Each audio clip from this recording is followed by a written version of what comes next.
कुछ समय पहले जैसे हमारा एक साधक के बारे में बात हुआ था। मुझे याद है ऑलमोस्ट 1 साल पहले की ये बात है कि एक साधक उसने ऐसा क्लेम किया कि मुझे निर्विकल्प समाधि हो गई है। तो इसके बारे में हम डिस्कस कर रहे थे कि यदि सही सही में निर्विकल्प समाधि होती है तो इसका प्रूफ क्या है। यदि ये आदमी क्लेम करता है कि हाँ मुझे इस तरह से कोई इतनी उच्च आध्यात्मिक अनुभूति हुई, तो फिर हम लोगों को तो सिर्फ यही एक रहेगा ना कि उसकी बात ही मान ले, क्योंकि उसके मन के भीतर में, उसके हृदय के भीतर में झांक करके हम कहाँ देखने वाले हैं। किंतु देखिए कि उस समय भी जैसे हमने डिस्कस किया था कि किसी को इस तरह की उपलब्धि होती है तो उसका सबसे बड़ा प्रमाण ये है कि वो सिर्फ ब्रह्मन या ईश्वर या तो फिर जो कुछ भी है आत्मन निर्वाण, जिस चीज़ में भी वो बिलीव करता है, वो सिर्फ अपने हृदय में ही नहीं पूरे जगत में उसको देखेगा। और उसका जो व्यवहार है इतना मधुर और मिठास पूर्ण हो जाएगा कि उसके सानिध्य में आकर के ही जैसे कि हम उसके सामने नतमस्तक हो जाए। क्योंकि देखिए कि मनुष्य हमेशा प्रेम को वो रिस्पोंड करता है। जैसे ये कुत्ते भी होते हैं, उसको भी थोड़ा बहुत रोटी आप डालेंगे तो आपके सामने एकदम वो झुक जाएगा। हमारे यहाँ पे लाइब्रेरी है, तो वो लाइब्रेरी में मैं शाम को जाता हूँ।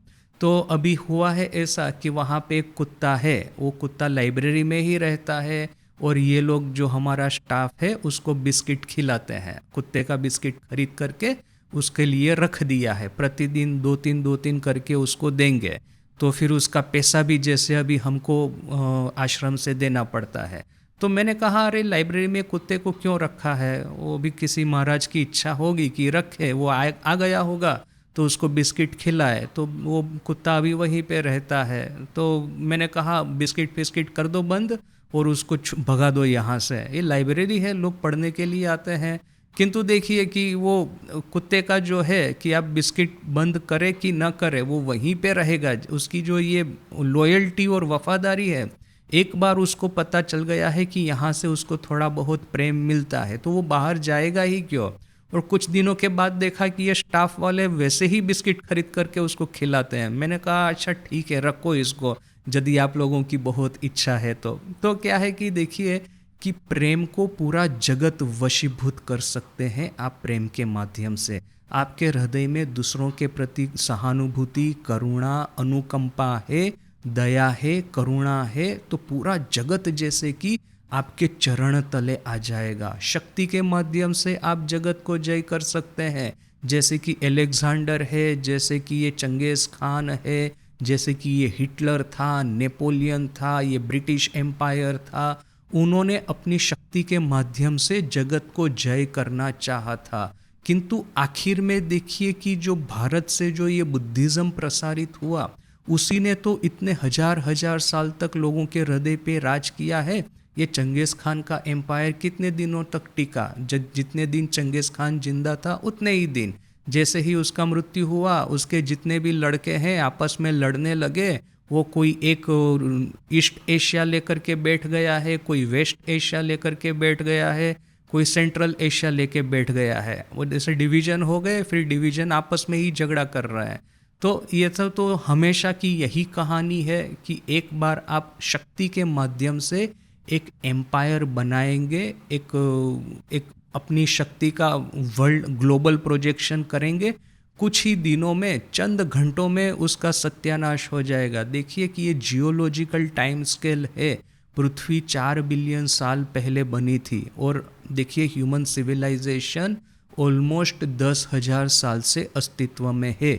जो होमोसेपियंस जिसको हम कहते हैं आधुनिक मनुष्य, वो ऑलमोस्ट 50,000 ईयर्स से पृथ्वी पे चल रहा है।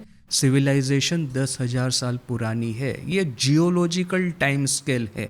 उसमें आपने 200-300 साल एक एम्पायर बनाया, ये मुगल लोगों ने आकर के राज किया, वो कितने दिन तक टिकेगा? 200-300 साल एट द मोस्ट। ये तो पलक झपक के ही वो जियोलॉजिकल टाइम स्केल में ये हवा हो जाएगा। देखिए हिंदू शास्त्र जो एक चीज़ समझते हैं जो कि दूसरे धर्मों को शायद समझने में दिक्कत ये हो रही है, हमारा जो ये टाइम स्केल है इतना विराट है, इतना विशाल है, सृष्टि स्थिति प्रलय की साइकिल को सीधे हम डायरेक्ट रेफर करते हैं, इससे कम में हमारा काम ही नहीं होता।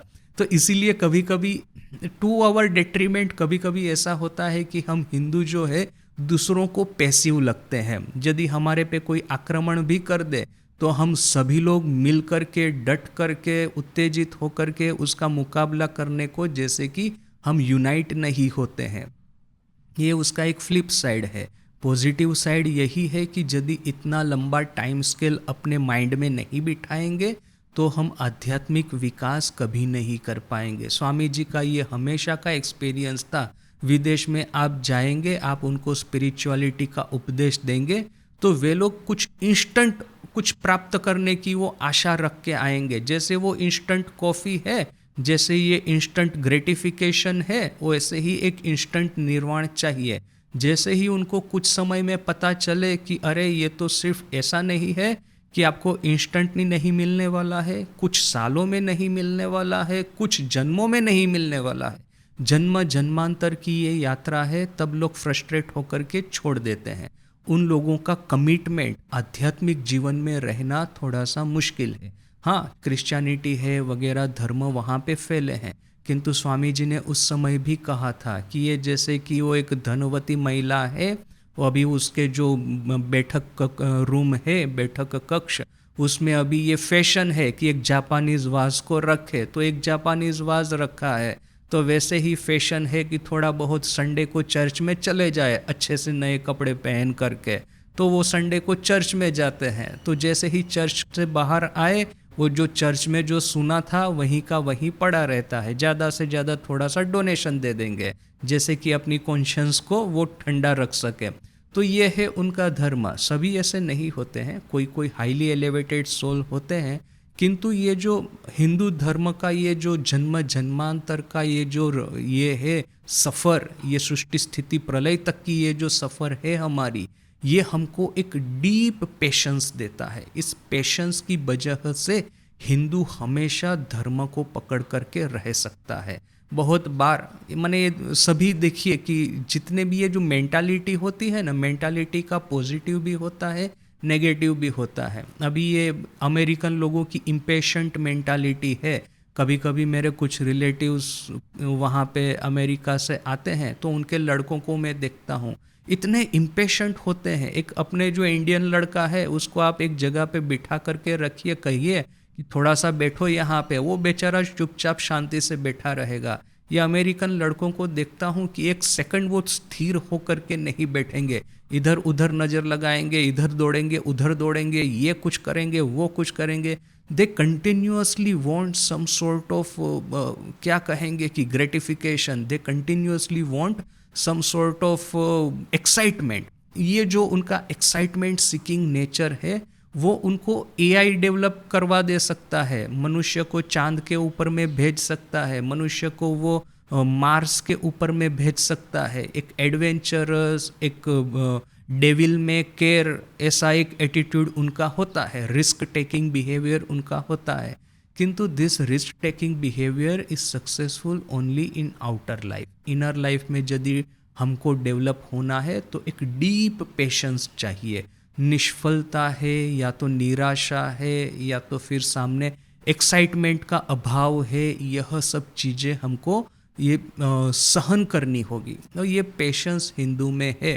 तो दोनों तरह से ये कटता है कि ये जो बाह्य जगत का युद्ध है उसमें हम बार बार हारे हैं, ये छोटे से छोटे देश भी आकर के हमारे इंसल्ट कर जाते हैं, हम ठीक ठाक उत्तर नहीं दे पाते। तो this is a flip side, this is a plus side. So what ever, देखिए कि ये लॉन्ग टर्म जो टाइम फ्रेम है उसके भीतर में इस तरह से उसी के भीतर में हम ब्रह्म दर्शन कर सकते हैं। और जैसे वो साधक की बात चल रही थी कि किसी ने कहा कि मैंने देखा है, सुना है इस साधक के बारे में कि वो क्लेम करता है कि ब्रह्म दर्शन, ब्रह्म साक्षात्कार मुझे प्राप्त हुआ है।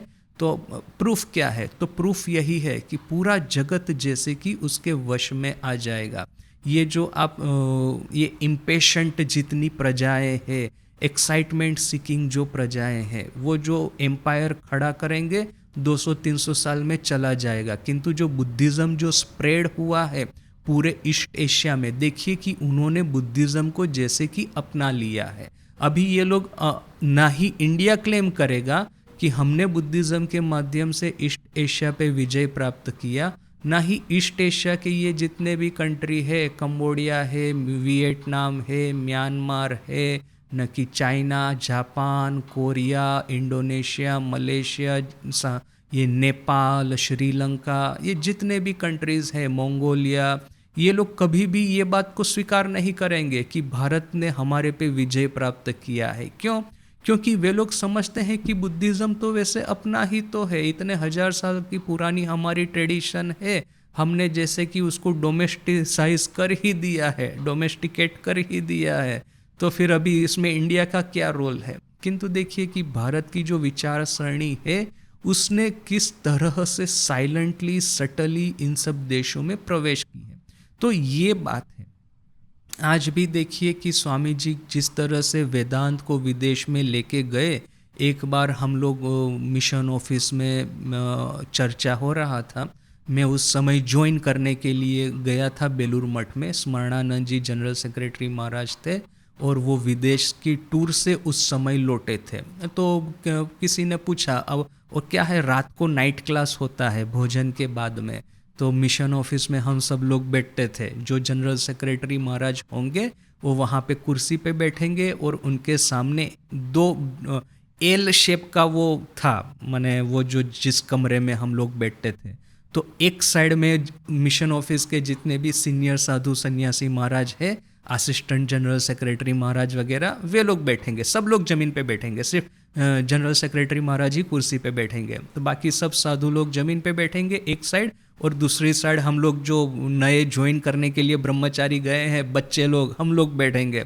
अभी देखिए हमारी नज़र के सामने एक और बैठे हैं जनरल सेक्रेटरी महाराज, दूसरी ओर ज़मीन पे बैठे हैं ये सब असिस्टेंट सेक्रेटरी महाराज, मिशन ऑफिस के जितने भी सब सीनियर मोस्ट साधु है, मोस्ट इंटेलिजेंट साधु, वो बैठे हैं और सब लोग चर्चा कर रहे हैं, हम लोग बच्चे लोग सब चुपचाप सुनते थे। तो किसी ने प्रश्न किया कि अच्छा महाराज आप जाके आए अमेरिका में, तो आपका क्या अनुभव रहा कि स्वामी जी ने जो कहा कि विदेश में वेदांत फैलने का ये उपयुक्त समय है, तो ऐसा तो कुछ लग नहीं रहा है। विदेश के न्यूज़पेपर आप पढ़ेंगे कि हमने वेदांत ने कोई जाकर के बहुत बड़ा तीर मार दिया हो वहाँ पे। तो महाराज ने बड़ी अच्छी बात कही, देखो कि ऐसा कुछ एक्साइटमेंट होने वाला कुछ है नहीं वहाँ पे न्यूज़, किंतु स्लो एंड स्टेडी हमारा प्रोग्रेस हो रहा है, स्लो एंड स्टेडीली, जैसे कि विदेश का ये जो कॉन्शियसनेस है, कॉन्शियंस है, उसके भीतर में वेदांत और योग परकोलेट हो रहे हैं। तो मुझे ये सब सुन के मुझे ऐसा लगा था उस समय, क्या है कि मैं थोड़ा हिस्ट्री का अभ्यास करता था, तो मैंने सोचा कि देखिए कि जिस तरह से क्रिश्चियनिटी का एक वाइल्ड फायर की तरह स्प्रेड हुआ, इस्लाम का जिस तरह से हुआ था, up to an extent Buddhism का हुआ था, इन सब के पीछे में कोई सेंट्रल अथॉरिटीज़ थी और उसकी वजह से बड़े व्यापक पैमाने पे यह सब फैला है।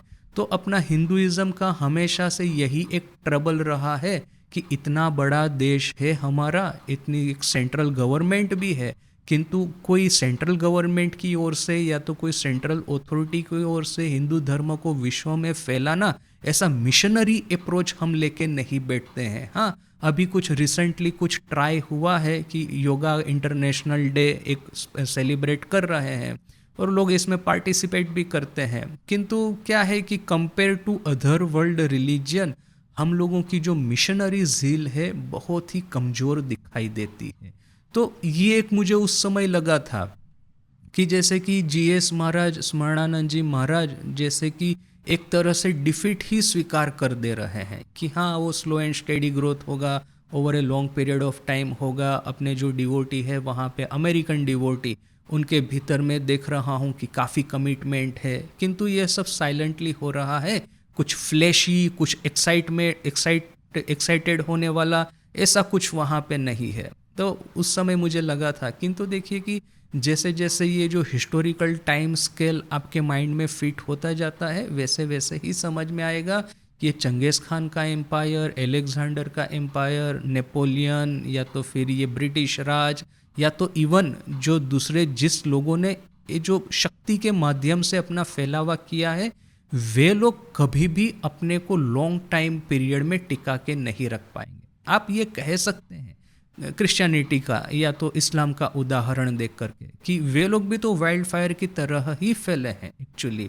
और वे लोग तो काफ़ी डेवलप भी हो रहे हैं। अभी रिसेंटली मैंने एक स्टेटिस्टिक्स पढ़ा था कि उसमें देखा कि क्रिश्चियन लोगों की संख्या है 2 बिलियन, ये जो इस मुस्लिम है 1.5 बिलियन समथिंग, हिंदू लोग है 80 करोड़, न कि समथिंग लाइक दैट, अभी एग्जैक्ट नंबर्स में भूल गया, किंतु समथिंग लाइक दैट ऐसा ही था। और उसमें भी सबसे ज़्यादा फास्टेस्ट ग्रोइंग जो रिलीजन है वो है इस्लाम। सबसे ज़्यादा कन्वर्ट्स उसके वर्ल्ड वाइड अभी उसी के हो रहे हैं। तो ये और स्टैंडर्ड रिसर्च था, प्योर रिसर्च न कि ऐसा किसी का था, मैं बाद में शेयर करूँगा। तो देखिए कि इसको पढ़ कर के हमको लगता है कि वे लोग एम्पायर भी इस तरह से बनाए और रिलीजन भी इस तरह से स्प्रेड कर रहे हैं, तो हिंदू धर्म इस तरह से क्यों नहीं कर सकता। किंतु ये देखने वाली बात है कि ये जो कमिटमेंट है, एक इनर रियलाइजेशन है, एक आध्यात्मिक शांति है, आध्यात्मिक एक कहेंगे कि उपलब्धियां है, जो डेप्थ होती है, तो हमारे धर्म में अभी ऐसा क्लेम करना कि मैं हिंदू हूं तो मैं क्लेम करूंगा कि हमारे धर्म में सबसे ज़्यादा है, तो इस तरह का क्लेम नहीं भी शायद हम करें। तो ये तो एक अवश्य कह सकते हैं कि हिंदू का धर्म के प्रति जो कमिटमेंट है वो शायद और किसी रेस का और किसी रिलीजन का नहीं होगा। और क्यों नहीं हो सकता है?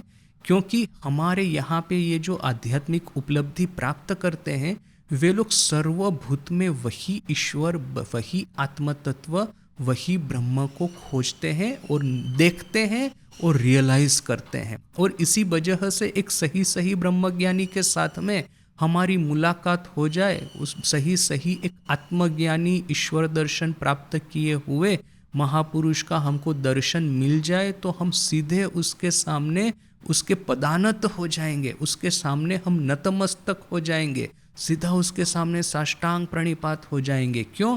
क्योंकि उसके हृदय में हमारे प्रति जो स्नेह है वो अद्भुत होगा। इस तरह का स्नेह जैसे कि हमारे माँ बाप भी हमको नहीं कर पाएंगे, हमारे बंधु बांधव जो कि हमारे कितने लंबे सालों के साथी है, वे लोग भी एक क्षण में एक ब्रह्मज्ञानी हमको जितना स्नेह कर सकता है, हमारे पे जितना आशीर्वाद बरसा सकता है, हमारे पे जितनी करुणा बरसा सकता है, ऐसा और कोई जागतिक संबंध, सांसारिक संबंध, वो सेटिस्फेक्शन, वो भीतर से एक जैसे कि एक संतोष की प्राप्ति, भीतर से हर्षोल्लास की प्राप्ति हमको कभी नहीं करवा पाएगा।